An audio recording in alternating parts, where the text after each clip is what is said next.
ববিতা বাংলাদেশের একজন চলচ্চিত্র অভিনেত্রী এবং প্রযোজক। তিনি বাংলাদেশের চলচ্চিত্রের ৭০ দশকের সেরা অভিনেত্রীদের মধ্যে একজন। তার আসল নাম ফরিদা আক্তার পপি। ১৯৫৩ সালের ৩০ জুলাই বাংলাদেশের বাগেরহাট জেলায় জন্মগ্রহণ করেন। বাবার চাকরির সূত্রে তারা তখন বাগেরহাটে থাকতেন। তবে তার পৈতৃক বাড়ি যশোর জেলায়। শৈশব এবং কৈশোরের প্রথমার্ধ কেটেছে যশোর শহরের সার্কিট হাউজের সামনে রাবেয়া মঞ্জিলে।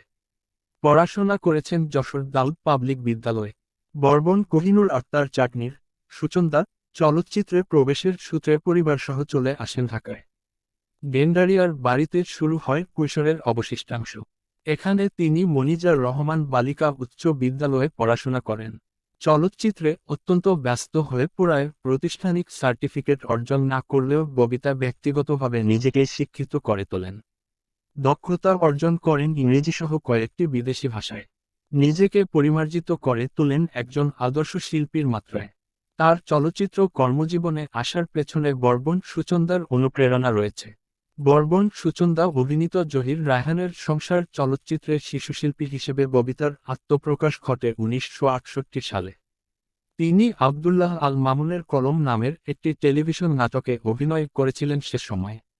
জহির রায়হানের জ্বলতের শুরুর কি নিচে চলচ্চিত্রে অভিনয় করতে গিয়েই তার নাম ববিতা হয়ে যায়। ববিতা বাংলাদেশের একজন চলচ্চিত্র অভিনেত্রী এবং প্রযোজক। তিনি বাংলাদেশের চলচ্চিত্রের ৭০ দশকের সেরা অভিনেত্রীদের মধ্যে একজন। তার আসল নাম ফরিদা আক্তার পপি। ১৯৫৩ সালের ৩০ জুলাই বাংলাদেশের বাগেরহাট জেলায় জন্মগ্রহণ করেন। বাবার চাকরির সূত্রে তারা তখন বাগেরহাটে থাকতেন। তবে তার পৈতৃক বাড়ি যশোর জেলায়। শৈশব এবং কৈশোরের প্রথমার্ধ কেটেছে যশোর শহরের সার্কিট হাউজের সামনে রাবেয়া মঞ্জিলে। পড়াশোনা করেছেন যশোর দাউদ পাবলিক বিদ্যালয়ে। বর্বন কোহিনুর আক্তার চাটনির সুচন্দা চলচ্চিত্রে প্রবেশের সূত্রে পরিবারসহ চলে আসেন ঢাকায়। গেন্ডারিয়ার বাড়িতে শুরু হয় কৈশোরের অবশিষ্টাংশ। এখানে তিনি মনিজার রহমান বালিকা উচ্চ বিদ্যালয়ে পড়াশোনা করেন।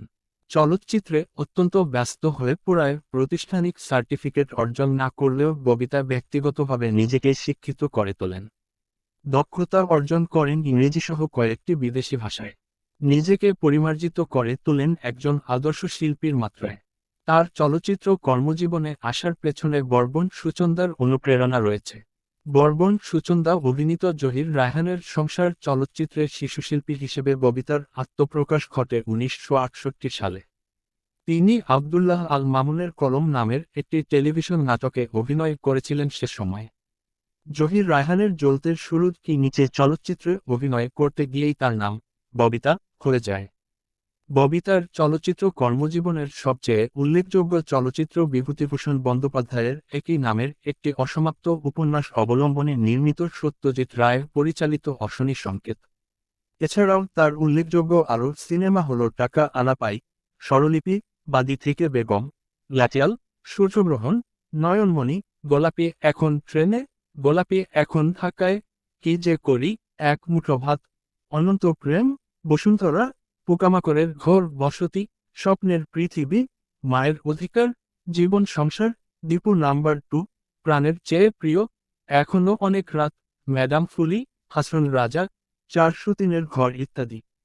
১৯৭৩ সালে ২৩তম বার্লিন আন্তর্জাতিক চলচ্চিত্র উৎসব থেকে গোল্ডেন বিয়ার জয়ী সত্যজিৎ রায়ের অশনি সংকেত চলচ্চিত্রের মাধ্যমে আন্তর্জাতিক চলচ্চিত্র অঙ্গনে প্রশংসিত হন। ববিতা ৩৫০-এর বেশি চলচ্চিত্রে অভিনয় করেন। তিনি ১৯৭৫ সালে জাতীয় চলচ্চিত্র পুরস্কার প্রবর্তনের পর টানা ৩বার শ্রেষ্ঠ অভিনেত্রীর পুরস্কার জেতেন। এছাড়া ১৯৮৫ সালে আরেকবার শ্রেষ্ঠ অভিনেত্রী, ১৯৯৬ সালে শ্রেষ্ঠ প্রযোজক, ২০০২ ও ২০১১ সালে পার্শ্ব চরিত্রে শ্রেষ্ঠ অভিনেত্রী। এছাড়া ২০১৬ সালে তাকে জাতীয় চলচ্চিত্র পুরস্কারের আজীবন সম্মাননা পুরস্কার প্রদান করা হয়।